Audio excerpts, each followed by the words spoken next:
கர்த்தருடைய பரிசுத்த நாமத்திற்கு மகிமை உண்டாவதாக. வெள்ளைப்போலம் என்கிற இந்த நிகழ்ச்சியின் வாயிலாக இந்த காலை வேளையில் உங்களை சந்திப்பதில் எனக்கு மிகுந்த மகிழ்ச்சி. கர்த்தர் தாமே இந்த நாளை உங்களுக்கு ஆசீர்வாதமான நாளாக மாற்றி கொடுப்பாராக.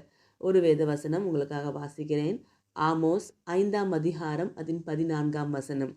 நீங்கள் பிழைக்கும்படிக்கு தீமையை அல்ல நன்மையை தேடுங்கள், அப்பொழுது நீங்கள் சொல்லுகிறபடியே சேனைகளின் தேவனாகிய கர்த்தர் உங்களோடே இருப்பார். பாருங்க, இங்க என்ன சொல்லப்பட்டிருக்கு அப்படின்னா, நீங்கள் பிழைக்கும்படிக்கு. அதாவது ஆங்கில மொழிபெயர்ப்புகளில் பார்க்கும் பொழுது அங்கே என்ன சொல்லப்பட்டிருக்குன்னா, நீங்கள் வாழும்படிக்கு அப்படின்னு சொல்லப்பட்டிருக்கு. அப்போது நம்ம நிம்மதியாக வாழறதுக்கு நம்ம என்ன பண்ணணுமா, நன்மையானதை தேட வேண்டுமா. தீமையை அல்ல நன்மையை தேடுங்கள் என்று சொல்லப்பட்டிருக்கு. அப்படி நன்மையானதை நம்ம தேடும் பொழுது நீங்கள் சொல்லுகிறபடியே சேனைகளின் தேவனாகிய கர்த்தர் உங்களோட இருப்பார்னு சொல்லப்பட்டிருக்கு. அதாவது நிறைய சமயங்களில் நம்ம என்ன சொல்கிறோம், கர்த்தர் என் கூட இருக்கிறார், கர்த்தர் எனக்காக யுத்தம் பண்ணுகிறார், சேனைகளின் தேவனாகிய கர்த்தர் என் தேவன், அவர் என் பட்சத்தில் இருக்கிறார், இப்படியெல்லாம் நம்ம விசுவாசமாக அறிக்கை செய்கிறோம் இல்லைங்களா. இன்றைக்கி ஆண்டவர் சொல்கிறாரு, நீங்கள் எப்படி அறிக்கை செய்கிறீங்களோ அதே பிரகாரமே சேனைகளின் தேவனாகிய கர்த்தராக, வல்லமை மிகுந்த தேவனாக உங்கள் வலது பட்சத்தில் நின்று உங்களுக்காக செயலாற்ற நான் நிச்சயமாய் வருவேன் அப்படின்னு கர்த்தர் சொல்கிறார். எப்பொழுது வருவாராம்? நம்ம தீமையை தேடாமல் நன்மையானதை தேடும் பொழுது. எது நன்மையானது? அதாவது எது நன்மை அப்படின்னு கேட்டால் நம்ம நிறைய காரியங்களை சொல்லலாம், இது நன்மை, இது நன்மை, இது நன்மை அப்படின்னு.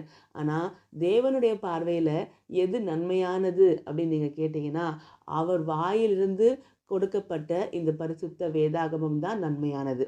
அப்போது எப்பயும் கர்த்தர் என் கூடவே இருக்கணும் அப்படின்னா, அதுவும் அந்த சேனைகளின் தேவனாகிய கர்த்தர் என்கிற மகிமையில் என் வாழ்க்கையில் வெளிப்பட்டு நான் வாழும்படி என்னுடைய பிரச்சனைகள் எல்லாம் கர்த்தர் மாற்றி கொடுக்கணும் அப்படின்னா, நீங்கள் இந்த பரிசுத்த வேதாகமத்தை தேட வேண்டும். ஒரு நாள் எடுத்துக்கோங்க.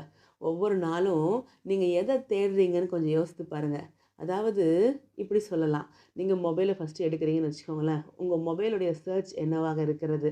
நம்ம ஒரு நாளைக்கு நம்ம நிறைய சமயங்களில் இன்ஃபர்மேஷன் கேதரிங்னு கூட தேவையில்லாத விஷயங்களை உட்காந்து பார்த்துட்டு இருப்போம். இது ஜஸ்ட் இன்ஃபர்மேஷன் தானே, நாட்டு நடப்பு நமக்கு தெரிஞ்சே ஆகணும்னு சொல்லி கூட பார்த்தீங்கன்னா நிறைய டைமை நம்ம மொபைலோட ஸ்பெண்ட் பண்ணி கொண்டே இருப்போம். இல்லை ஏதாவது நமக்கு பிடிச்ச விஷயங்கள் அதை பார்க்கறதுக்காக நம்ம ஈடுபட்டு கொண்டே இருப்போம். நம்மளுடைய தேடல் இந்த வேதமாக இருக்கிறதா? நீங்கள் கொஞ்சம் யோசித்து பாருங்கள். அதெல்லாம் பார்க்கவே கூடாது, நம்ம எந்த இன்ஃபர்மேஷன் தெரிஞ்சிக்கவே கூடாது அப்படின்லாம் சொல்லலை. ஆனால் உங்களுடைய தேடல் எதுவாக இருக்கிறது? ஒவ்வொரு நாளும் அதிகமான நேரத்தை உங்கள் இருதயம் எதற்காக செலவிடுகிறதுன்னு நீங்கள் யோசித்து பாருங்கள்.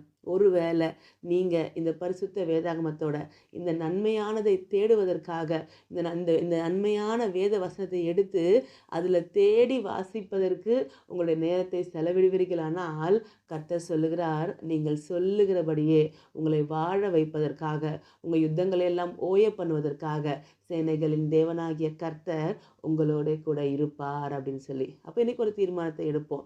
என்னுடைய மேக்ஸிமம் டைமை, எனக்கு ஒரு ஃப்ரீ டைம் இருக்குன்னா அந்த என்னுடைய டைமை நான் அழகாக ஒதுக்கி தேவ சமூகத்தில் குறிப்பாக இந்த வேதத்தை வாசிப்பதற்காக நான் டைம் எடுத்துக்குவேன், நான் அதை வாசித்து தியானம் பண்ணுவேன் அப்படின்னு ஒரு தீர்மானம் எடுப்பீங்கன்னா கர்த்தருடைய பார்வையில் அது பிரியமாக இருக்கும்.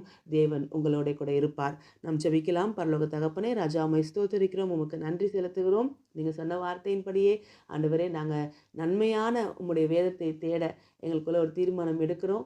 அதை நாங்கள் உண்மையாய் செய்ய எங்களுக்கு உதவி செய்யுங்க. அதே போல் சேனைகளின் தேவனாய கர்த்தர் எங்களோட கூட இருந்து எங்களை வாழ வைங்கப்பா. எங்கள் பிரச்சனைகளை ஓய பண்ணுங்கப்பா. அன்பு காலத்தில் ஒப்பு கொடுக்குறோம். இயேசு கிறிஸ்துவின் நாமத்தில் ஜெபிக்கிறோம் பிதாவே, ஆமேன். தேங்க்யூ. God bless you.